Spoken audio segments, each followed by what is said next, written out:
ఐదేళ్ల పాటు రైతు బజార్ పేరుతో జాప్యం చేశారు. తీరా ఇప్పుడు కొలిచి చూస్తే కొంతమేర తక్కువ రావడంతో ఏం చేయాలో అర్థం కాక తలలు పట్టుకున్నారు అధికారులు. పాలకొండ నగరం నడిబొడ్డున నాగవంశపు వీధిలోని రైతు బజార్ ప్రతిపాదిత భూమి లెక్కల్లో తేడాలు కనిపిస్తున్నాయి.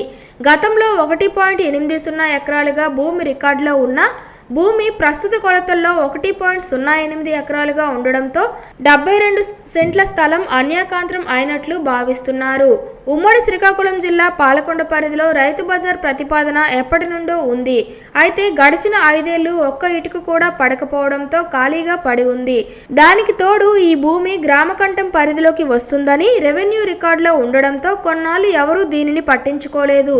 ఇక అదే అదునుగా భావించిన కొందరు ఈ స్థలాన్ని ఆక్రమించుకున్నట్లు పరిస్థితి కనిపిస్తుంది.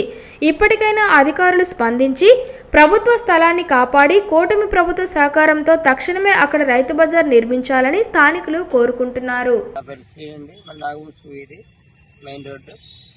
గత కొన్ని సంవత్సరాల నుండి కూడా చాలా రోజుల నుండి కూడా చాలా ప్రభుత్వాలు వచ్చాయి.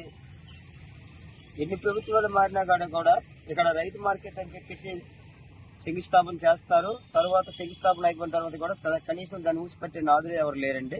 కనీసం ఒక పాలకొండ పట్టణంలో ఇది ఉంది కాబట్టి చాలా మెయిన్ సెంటర్ అండి ఇది. కాబట్టి ఈ యొక్క మెయిన్ సెంటర్లోన ఈ రైతు బజార్ అనే కార్యక్రమాన్ని చేపడితే చాలా బాగుంటుంది. ఎందుకంటే ప్రజలు కూడా లబ్ధి పొందుతారు, అందరికి అందుబాటులో ఉంటుంది. ఇది నడిబొడ్డున ఉంది కాబట్టి చాలా విలువైన స్థలం కాబట్టి ఈ యొక్క DCCM గోడౌన్ స్థలంలో ఈ రైతు మార్కెట్ చేసి ప్రజలందరికీ కూడా అందుబాటులో ఉండి